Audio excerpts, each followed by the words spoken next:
আপনি কি জানেন মালাকুল মউত ছোট শিশুদের জান কিভাবে কবজ করেন এবং তাদের কবরের মধ্যে কি কোনো প্রশ্ন উত্তর হয়? তাদের দেখাশোনা কে করেন? প্রতিটি মুসলমানের জন্য এগুলো জানা অত্যন্ত জরুরি।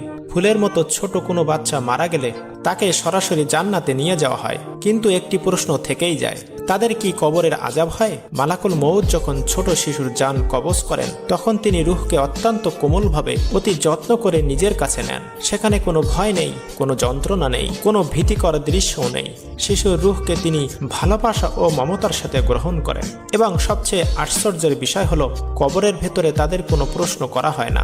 না মুনকার না নকির কেউ তাদের কোনো প্রশ্ন করেন না, তাদের কোনো ধরনের জিজ্ঞাসাবাদও করা হয় না, বরং তাদের রূহকে জান্নাতে হযরত ইব্রাহিম আলাইহিস সালামের কাছে নিয়ে যাওয়া হয়, যেখানে তিনি এই ছোট ছোট নিষ্পাপ শিশুদের ভালোবাসায় লালন পালন করেন। জান্নাতে তারা আনন্দে উড়ে বেড়ায়, হাসে খেলে, সুখের সময় কাটায় আর অপেক্ষা করে তাদের মা বাবার জন্য।